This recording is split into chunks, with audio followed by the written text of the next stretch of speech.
kabar kabagyan katentreman kaluhuran mugi tansah kajiwa kasarira dumateng panjenengan sedaya sakula waraden sagung dumadi nuwun dumateng para alim ulama ingkang hanggung kula sagung fatwanipun para sepuh pinispa ingkang dahat pinudi-pudi nunjinggang nulya panjenengan Bapa Kusnen Ibu Rina Windari minangka ingkang hamengkugati boten kata lumpen dumateng para kadang seternodo saking keluarga sandiwara barungan Abra Budaya kang mijil saking Rata Pasuruan Lorengan kebun pangarsan panjenengan Bapak Andi Kirana minggaing para lenggah kakung Sumawana putri ingkang pantes nampi pakurmatan.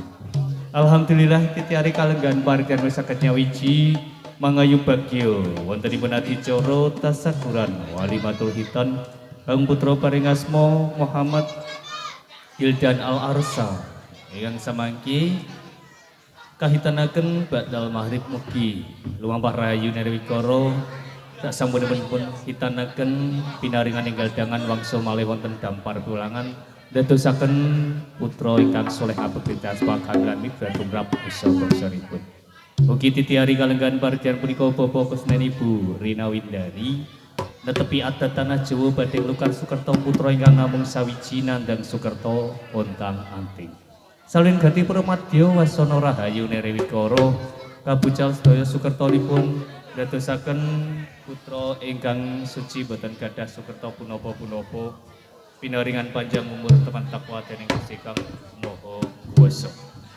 Nuwun para rawuh para lenggah ingkang nulya sasampunipun panjenengan sami diaturi pasugata tari bondan barungan titiwansinipun kula pratitisaken pangadeg adicara pangruwatan bareng kula nebangaken paring nama Raden Pentul dening sisihan kula Raden Tembang paring asma titiari ahad legi latri tumuju wonten ing latah jedak kedung ya ing wektu runtute ngadicara kang wisik dawa samangka. Iki mau ya wis diwanti-wanti karo bose. Cekak asae mulane metune dikai barongan. Ora ngono lho, Kakang. Saben-saben panjenengan ki sedelok wae ora kepanggih karo garwane ya to. Ha kok panjenengan iki pentole dienggo ora ngerak krungu dienggo apa to? Sajake ana gawe sing bakal panjenengan kandhakake marang aku, Kakang. Ora tak sila yen to kasunyatan iki dina ngantu-antu tumekamu ana ing papan bargan ora kaliyo. Mergo aku netepi apa kang dadi sesantiku ewas menawa bapak talas ing tanah Blojo. Ya kasunyatan iki dina aku pikantuk cecala utawa nawala tiban kang ateges awak dhewe ratitesake pranatan ana ing tanah Blojo pangadeg adicara pangruwatan. Oh, wektu dina iki panjenengan napa sampur dadi dalang pangruwat wis ya to. Ananging aku atur pemut kelawan panjenengan Kakang Pentut. Panjenengan napa jejiban dadi dalang pangruwat ana ing tlatah tanah Jawa. Kaya mangko. Kamangka Kakang. Sak ngertiku sok sapa wae sing sinampiran dadi dalang pangruwat ora angger wong. Kang ateges sing angka 1 sepuh kawruhe. Genepe sing angka 2 sepuh Yoswani. Kaya mangko. Yen to perkara sepuh kawruhe Kakang. Aku percaya kelawan panjenengan. Anggone panjenengan ngangsu kawruh ya wis buntas. Ananging panjenengan kudu eling. Nganti wektu dina iki anggone panjenengan kelawan aku omah-omah 20 taun lawase durung diparingi momongan. Kang ateges aku karo panjenengan durung nate disebut bapa kelawan biyung. Bener apa kang dadi atur? Kakang Pentut. Kepiye, Gem? Kanggo njumbuhake pranatan ana ing tlatah tanah Jawa. Dimen panjenengan iku jumbuh yen ta panjenengan nampa jejiban dadi dalang pangruwat, panjenengan kudu golek syarat sarana supaya aku karo panjenengan jumbuh ngayahi jejiban iki, Kakang. Yen to aturmu kaya mangkono buka ing pamikiranku yen to kasunyatan napa jejiban kudu syarat sarana nglamur laku kahanan. Yen to disawang awak dhewe iki ana ing tanah Jawa sajak wis tuwa Yoswani. Aturmu kaya mangkono sajak iki dina awak dhewe wis mangerteni apa kang dadi kahanan. Yen kaya mangkono nyaruji babagan pakaryan iki utawa wigati awak dhewe ora sinebut Raden Petul kelawan Raden Tembem. Lah terus Ana ing tanah Jawa kae ya mangerteni yen to piyai sepuh mijil kakung kae sinebut kaki. heeh. Dalah kang wadon Nini. Nini. Awak dhewe bakal sinampi jejeban kanthi jejuluk kaki legek dalah Nini legek.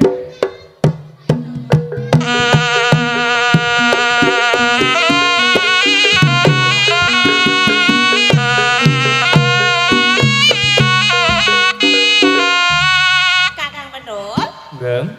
wiwit dina iki panjenengan nek nimbali aku ora wis tembem, ananging wis ganti sebutan Nini Legeye.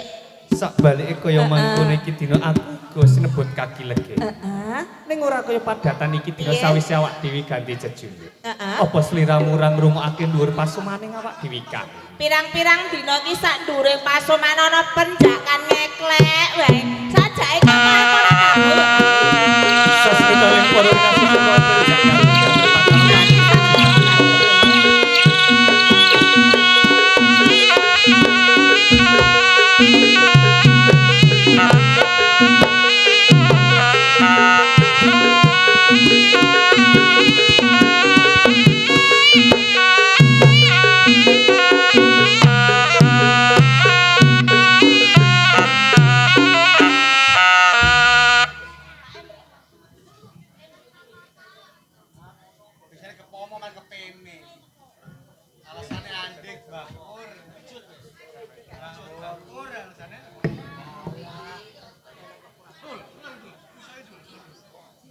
Assalamualaikum warahmatullahi wabarakatuh. Waalaikumsalam warahmatullahi wabarakatuh.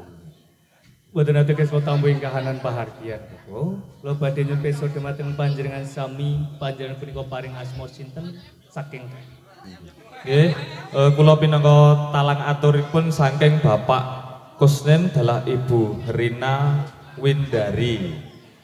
Saking dusun Jetak Kaliwungu. Ingkang sepisan kula badhe silaturahmi, ingkang angka kalih Bapak Kusnin dalah Ibu Rina Windari menika ajeng nitipake putrane teng kaki Legeyek kalian ini Legeyek.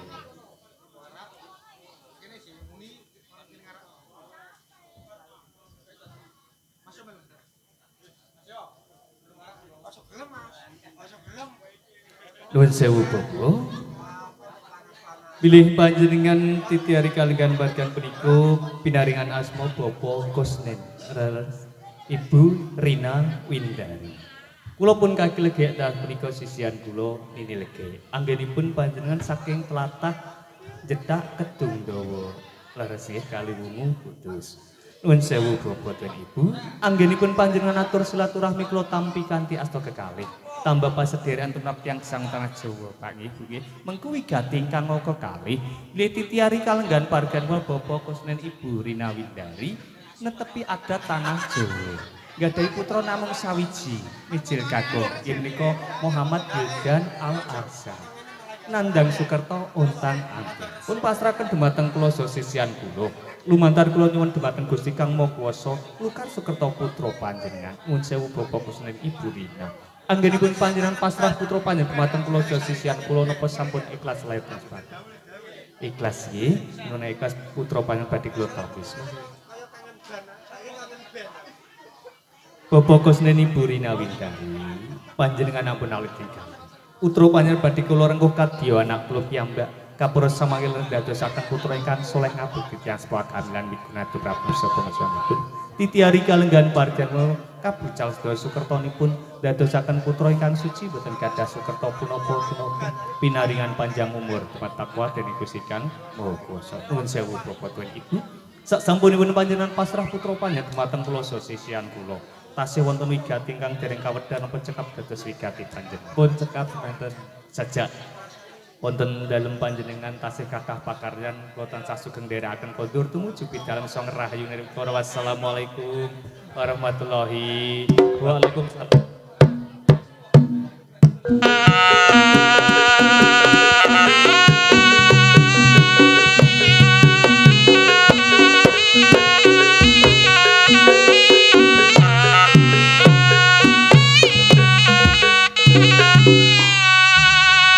Nini Legek. Wis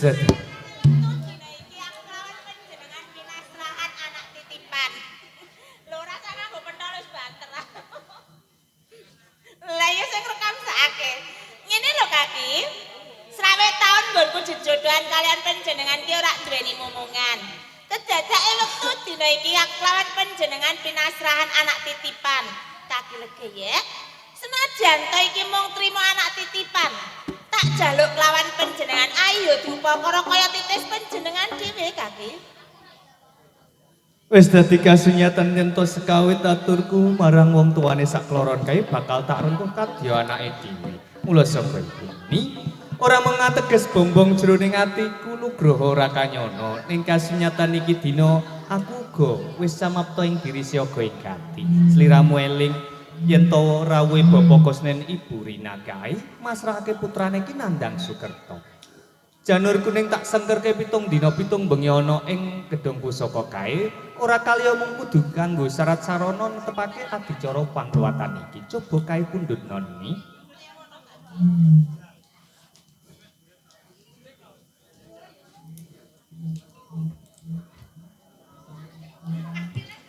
Nini lagi. Panjenengan dawuh kelawan aku supaya njupukake wujud janur kuning. Ana ing gedung pusaka. Kaki legi ya. Sakjroning batinku tuwuh pitakon. Kene ngapa kok panjenengan? Kene ngapa kok panjenengan mau trima dawuhi kon njupukake janur kuning. Kamangka ing gedung pusaka ki maneka warna. Ana cakra, ana keris, ana pedhang, ana tumbak. Hancur gunane apa lho kaki legi ya janur kuning iki? Wahyu. Nini lagi. Yen to kasunyatan sekawit awak dhewe mangerteni Bapak Kusnen Ibu Rina Windari kae netepi adat tanah Jawa. Amangka ing tanah Jawa kae kebak adat budaya mengko dilan samudana. Kang ateges jimat sifat piandel wujud janur kae merga sejatine ing tanah Jawa mengko wedi cahya utawa nur kang turun kanthi jabah Gusti Kang Maha Kuwasa. Tak paringi aji sangut 7 dina 7 bengi lawase tak sengkerke gedung pusaka ora kaliyo bakal tak kalungke ning janggane anakmu. Kita aturke melawan panjenengan kaki.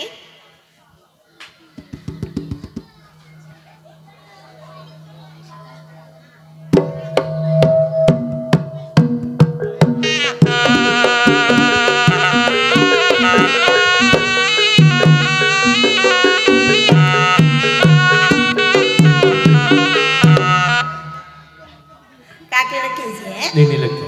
Bareng janur kuning panjenengan kalungake ning janggane anakmu.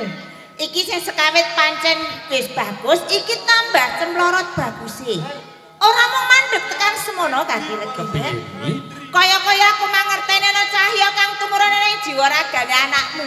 Apa pancen bener pandelenganku kaki? Wis dadi kasunyatan yen to sliramu mangerteni kahanan kang kaya mangkono. Yen to iki dina kasunyatan cemloroting pasuryane anakmu merga nur utawa cahya wis nyawiji ning jiwa ragane iki dina kabeh wis kaijabah dening Gusti Kang Maha Kuwasa. Kaya ngono. Ini legi. Sing Ewang-ewang kepiye, manunggu puja dening Gusti Kang Maha Kuwasa, anakmu bakal tak lukar Sukerto.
Ini legi.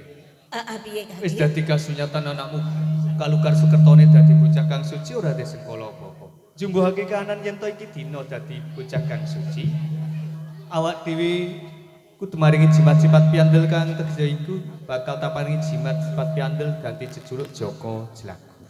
Joko kae mujuti bocah lanang kang suci jiwa lan ragani, yen to Jlagur besok bakal jumangkah ana ing dalan kang luhur, kabeh panjangane kang pun mesti wae kaijabah dening Gusti Kang Maha Kuwasa.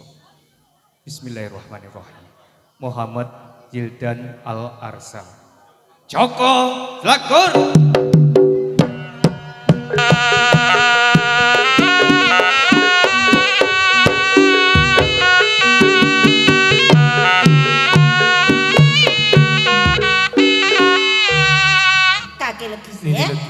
Aku nek nimbali marang anakmu wis kenang Jlagur. Kaya mangko. Heeh.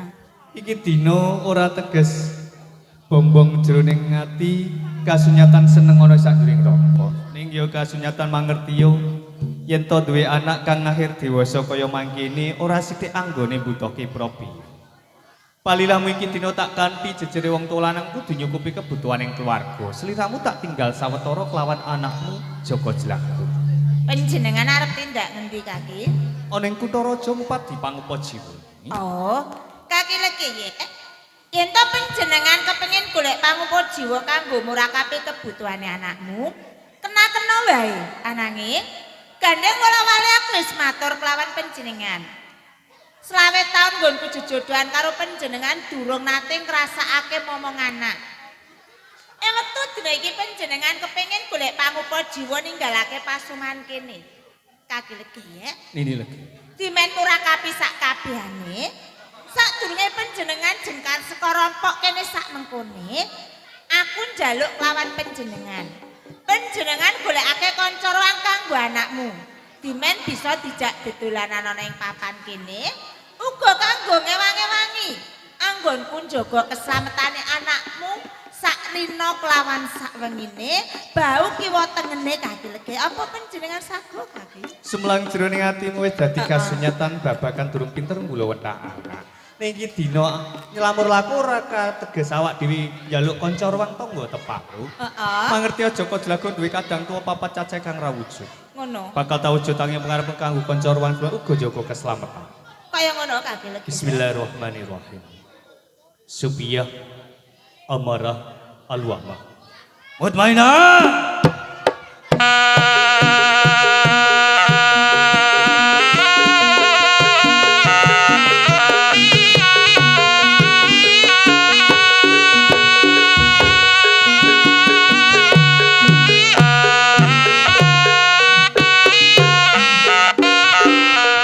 Supiyah amarah al-wahmah lan kowe mutmainah. Yen to sekawit ke badan lu tak cipta dadi badan kasar. Mergo iki dina aku njaluk gunung sapian tuki kabeh tak penjaga kadang wanom Joko Jlagur uga dadi kanca ring negara apa sagu ngir en sagu Joko aja nganti lirwa sakedheping nitra. Ini legeye. Sing kepiye Lang Kaki? tuwenge nanggonku padi pangupa jiwa kanggo kebutuhaning keluarga. Heeh. Slametane Joko Jlagur tak sampirna ning pundhakmu. Ning aku meling marang Sri. Meleng sing kepiye? Sak budalku ning kutha raja yen to sewaya-waya sak urip rompok awak dhewe ana bebaya sliramu ra bisa muntasi.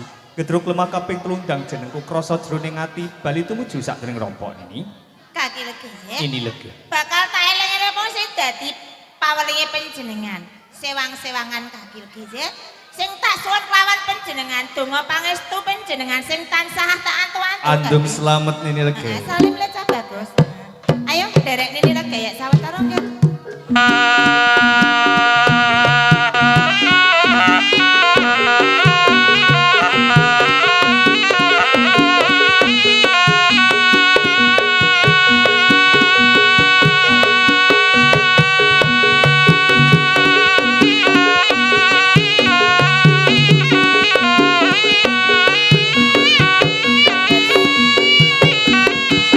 Supaya amara alo amara kumaina. Sawetara nini lagi pasrah marang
njaga keslametane adimu si Joko Jlagur. Wektu dina iki ing papan kene anane mung Supiah, Amarah, Alwamah lan Mutmainah. Nggih. Adimu cuma ndok ana ing ngendi, Ger Cah Bagus? Nini Legayek. Heeh. Saderenge kula matur. Kula kalikan Dakula, Supiah, Amarah, Alwamah. Yo nagunge samudra pangapunten ini. Kosik, kok kowe njaluk pangapura kelawan Nini Legayek? Apa kirane kowe duweni luput kelawan Nini Legayek, Ger Cah Bagus? Kula kalian kadang kula Heeh. diutus kaki Legayek diken jaga bau kiwa tengene kenang Joko Jlagur. Ya. Nanging kula luput anggone jaga bau kiwa tengene kenang Joko Jlagur nini. Lupute mapan ana ing ngendi, Ger? Joko Jlagur. Joko Jlagur sak menika anes Nini Legayek.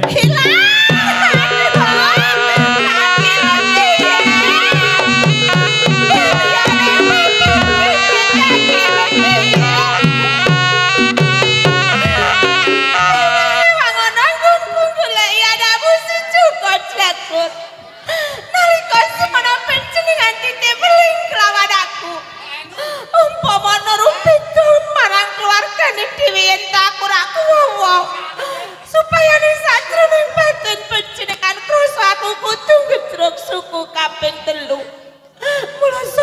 kuwi kaki legi.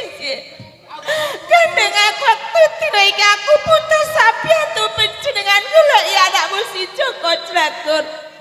Baliane papan kene kaki legi wang-wang ngono kan ku golek anakmu kaki legi.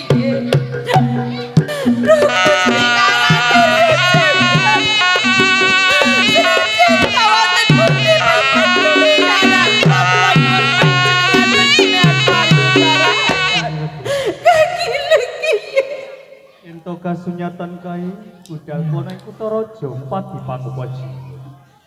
Turut wae entuk pakaryan kang gumathok ning iki dina kasunyatan sumendal jroning atiku. Merga nyawang pedhut limanono sak dhuwuring rompoe awak dhewe. Nyandung gripet anggonku bali mangerteni kadang tuwa papat caset gedhe jroning atine. Lirawu tawang tangis kaya mantu ana kedadian. Kaki lagi ya. Mangertenane wektu dina iki anakmu si Joko Joko Dragur. Dragur kae Anakmu si Joko Dragur anis Joko Dragur.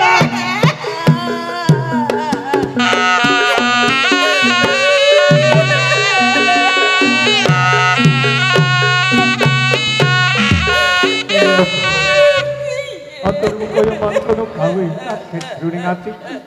Iki uga kapur kasunyatan. Aku bakal tau tapake marang slira. Ning aku dina uga klenggur. Yen to wanti-wanti kowe wis semono kae. Marang sliramu yen to ana bebaya iki dina bak kasunyatan ana kedadian. Ini lagi.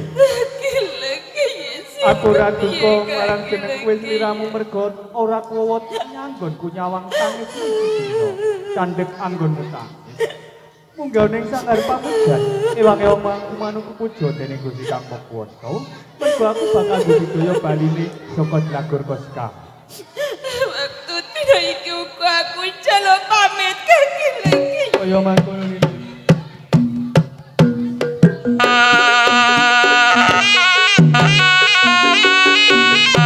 Kang duweni aji gondo pangrasa lan panglipunan. Rujuk ing lagu tak sampirane pundak. Kanthi palilaku iki dina enggal budhalo ger.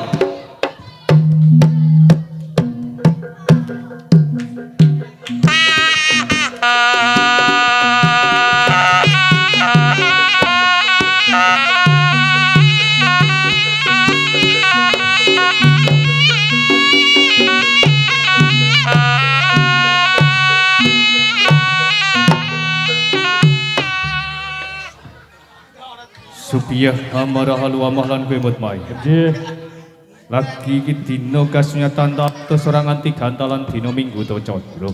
Ning kene iki dina wani bali ing pangarepanku rangga kadang wanom yaiku Joko Tiondo. Plus satkoso tentang ing marga catur tenging prapatan. Yen to ngiras pantas kebenaran kowe iso arep karo ulo aku iso samar karo suaramu karo pasuryanmu nanging aku ora bakal samar karo suaramu kowe ya iku kakile gaya ya Raden Mandor ulo sak ngisoring Tratang Prawajinatara iki aku arep nagih janjimu nalikane sejarah babat tanah Pulo Jawa kakile gaya ana bareng tumekane Sri Bathara Gelap Sayita ana ing desa Cetakin.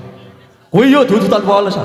Amarga ing desa kene ana pawongan kang duweni asma Bapak Kusnin dalah Ibu Rina Windari.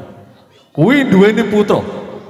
Amung siji cacahe lanang kang duweni asma Kenang Muhammad Yildan Al-Arsha. Bocah kuwi mau tegese ya bocah ontang-anting bocah kang duweni gedhek ciri sak banjure tak tadah kala mangsa kok ora dadekake adem tentrem sakjroning guarpaku malah dadekake panas pedes pres apa sebabe kakil iki ya Sri Bathara Kala Gelap Sayita ning paran yen to kasunyatan derdasak yen rompok ora kali pokal gauna tepi jadang pangan sin Bapa Adam kan nandang Sukerta. yo Yen to iki dina kasunyatan mangketeni Bapa Kusneni Ibu Rina Windari duwe anak nandang Sukerta untang-anting. Yo. Gogok wis dadi jamak wae. Ning iki dina kasunyatan Sri Bathara Kala Gelap Sayita apa lali nalika mbabat talasan tanah Plujo. Entuk anggonmu goglok apa kang dadi jadang pangan sin Bapa Adam Ibu kang nandang Sukerta nanging yen lali-lali ora karuwat sengkala. Yo. Tambah istana yen lali-lali ora karuwat sengkalane. Amangka iki dina Sri Bathara Kala gelap sarta mangerteni bocah kae iki nalungan janur kuning ana ing janggan. Kapara tak paringi aji sanget kang ijabah dening Gusti Kang Maha Kuwasa. Kang ateges bocah kae wis kalukar sukertone dadi bocah kang suci kaya bocah liya-liya. Nek goblok kurang gawe adem ing sajroning wadung kasunyatan gawe sing sarane sajroning kulon. Di Bathara Kala gelap sayuta. Oh lupa. Dening mangerteni kahanan kang kaya mang tak jaluk kanthi aris. Ya iki dina aku njaluk baline Joko Dilagurka sekawit tanpa gedhek ciri. Yen to kasunyatan Sri Bathara Kala gelap sayuta mesti wae bakal tak sembadani. Pakil kaya. Sugih kendel Bondowani. Kowe arep njaluk putramu sing wis ana sakjroning Tak gua dodo. aku. Apa pawetan? Umpama Sri Bathara Kala gelap sayuta duweni panjalukan minangka tetebusan putramu sing wis ana sakjroning gua garpaku. Apa kowe saged minangkani? Sajak enteng sinong gabut anggul bakal mulungake anak kuna sakjroning tinimbang nutan iku durung apa niki ambal Yo. kamu setting gimbong kami dadi Bathara Kala gelap sayuta. Kabeh mau wis dadi tetuane bocah yang cemane luka sakembaran. Ing kasunyatan iki dina syarat sarana baline anakku kaya wing tanpa gethek ciri saksi ing donya iki awujudan mesti wae bakal tak sebadani apa kang dadi panjalukmu. Kebiaring donya bakal tak cepake uger aja njaluk tumring lintang kelawar. Pakil kaya. Ana parat Aku ora njaluk Mas Picis Raja Brana. Ora njaluk sandangan sing gemebyar kae. Apa maneh tumurune lintang kelawan rembulan kae ora. Rehne putramu kuwi raga kanthi lan nyawa sing kepanjenengan sukma. Mula aku njaluk gantine raga kanthi lan nyawa sing kepanjenengan sukma sing nganggo sarwa seta. Wujude pitik putih mulus siji jajahe. Mori sak dedeg sak pengawe. Beras sak fitrah bumbu pawon sak cukupe. Ora esuk ora sore yen kowe saguh minangkani apa kang dadi panjaluke Sri Bathara Kala gelap sayuta bakal tak lokarake wis putramu dadi sing wis ana kasunyatan ing kabeh panjanging donya iki ana wujud pitik Yo. seta mujudi jiwa raga kang suci kanggo ngedemke sajroning wadukmu. Mori putih kanggo buntelmu yen to beras fitrah sewayawe kanggo nyuceni jiwa lan ragamu. Kawujudan kok kang dadi panjaluk. Ing donya iki atur semuanya tanah plujo kene nek geme. Enggal utahmu anakku ono sakjroning. Yo aja kesuwen kakek mudhun calakah tak pulkarake Bakal tak tambani kanthi asut Kak.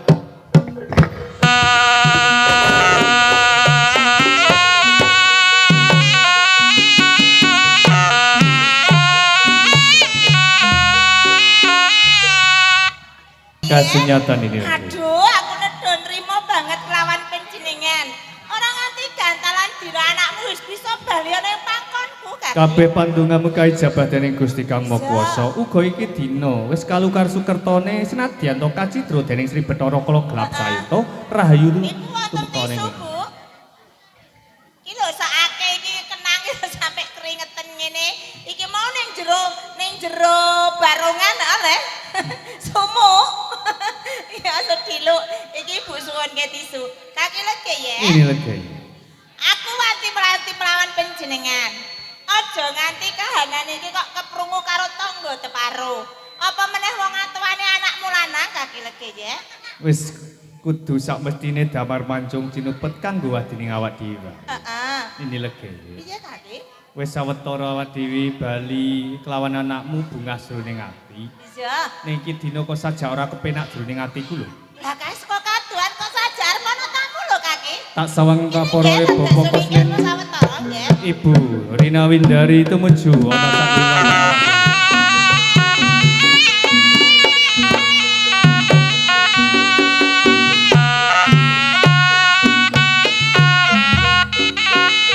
Assalamualaikum warahmatullahi wabarakatuh. Waalaikumsalam warahmatullahi wabarakatuh. Boten pangkling Bapak Kusnen Ibu Rina. Anggenipun panjenengan tumuju sakjroning rombok kula damel kaget ing manah kula. Panjenengan beto kados mekaten janjane mengku wigatipun apa?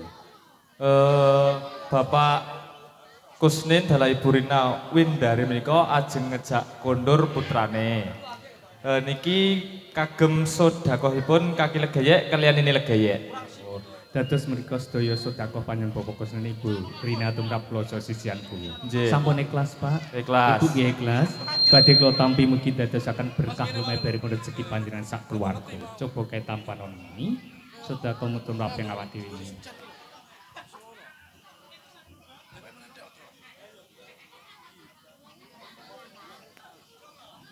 Bapak Kusnen, Ibu Rina, sasampunipun panjenengan pasrah sedaya tumrap putra sisihan kula, wonten ing mriki badhe ngajak kondur putra panjenengan. Nggih. Bilih samangke badhe dipun hitanaken. Nggih. Saged mujian samangke lumampah hitan kali serupida nere wikara kapara sasampunipun pinaringan ing galdangan wangsul malih wonten dampar nuwun sewu Bapak dan Ibu ing mriki badhe nitepaken wujudipun janur dumateng panjenengan sami.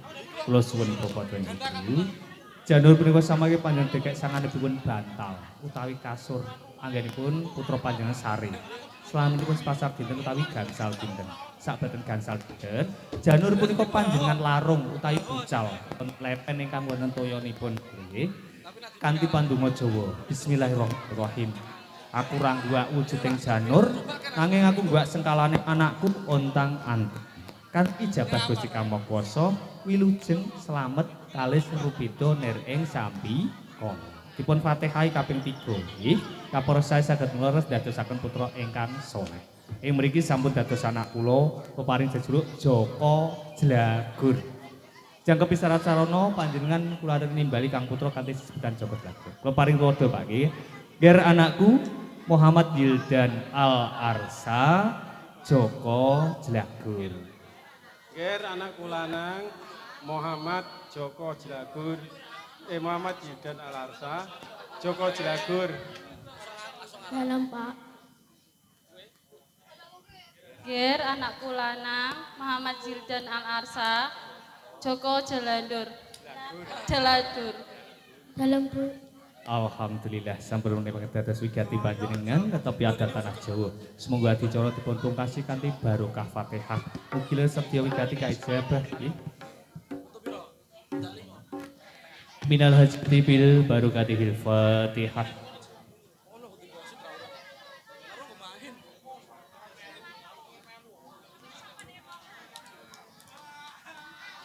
Bapak Gusnen Ibu Rina Windari sak keluarga purnaning pahargyan kula tansah sugeng diarahkan kondur tumuju dalam song-song rahayu nirwikara. Wassalamualaikum warahmatullahi wabarakatuh. Waalaikumsalam warahmatullahi wabarakatuh.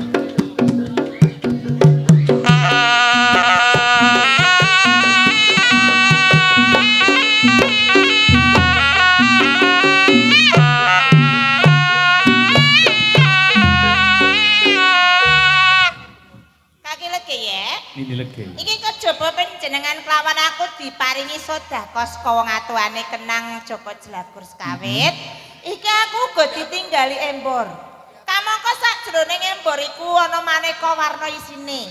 Gandeng aku rak mengerteni apa sing dikersake. Umpama panjenengan pirsa coba, panjenengan wedharake siji mbaka siji lagi. Endah ing awak dhewe urip bebrayan tanah Jawa. Kebak adat budaya mengkuwer dilan samudana. Ana unen-unen yen to wong Jawa aja lali jawane. Embor awak dhewe wajib gemborake utawa ngandhakake marang tangga teparo ana ing jedhak Kedung Dawa. Yen to bapa Kusnen Ibu Rina Windari kae wis Lukar Sukerto putrane.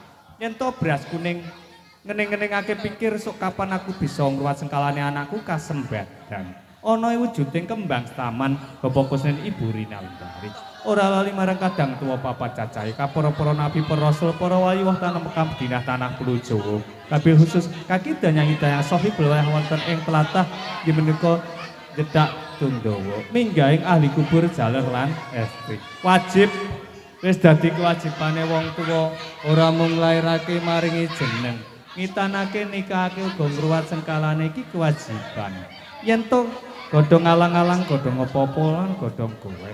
Kang ateges Bapak Kusnen Ibu Rina Windari. Ora lali marang kadang tuwa papat cacahe para nabi para rasul para wali wah tanah Mekah Madinah tanah Pulo Jawa bil khusus akidah nyangidang sahibul wayah wonten ing tlatah jedhak Kedung Dawa minggahing samangke ugi sekekang ingkang dipun hangestreni para pamirsa kakung semono putra. Yen to iki dina kasunyatan godhong kluweh kaya luweh lebih apa kang dadi rezekine Bapak Kusnen Ibu Rina Windari. Kupat lepet kang ateges Bapak Kusnen Ibu Rina Windari ngaturna luput marang tangga teparu njaluk pangapura anggone rewohi babagan luwih hajat. Lan kabeh mau tansah ndedonga lemah teles Gusti kang bakal bales. Obat luar mujuti adicara pangruwatan ontang-anting iki dina wis kalukar dening Gusti Kang Maha Kuwasa. Sineksen para malaikat Gusti Allah, para nabi, para rasul, para wali watan nama kabudina tanah plus habil khusus kaki dan yang sahib belah wonten ing tlatah jedak Kedung Dawa. Kiti gunake sedherek para pamirsa kakung semana tinampi ing dinten Ahad Legi. Kanthi piwasan Allahumma sholli ala sayyidina Muhammad. Allahumma sholli ala sayyidina Muhammad. Luar saka sana subhanahu wa ta'ala. Allahu akbar.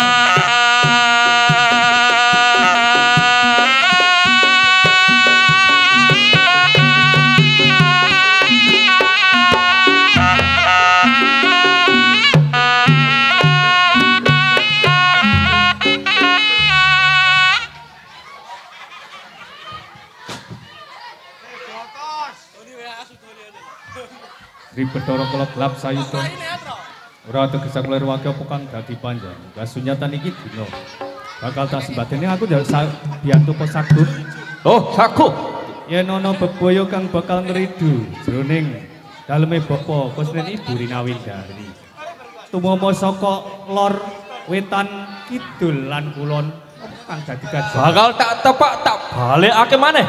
Yen kaya mangkono jejer papat wis kadepi kang teges njaga keslametane daleme bapa Kusnen Yo. Ibu Rina Windari Nolon. Raga kandhelan yo kepandhingan sukma seta wujude. Siji cacah mundur bakal tak pinangkani. Yo.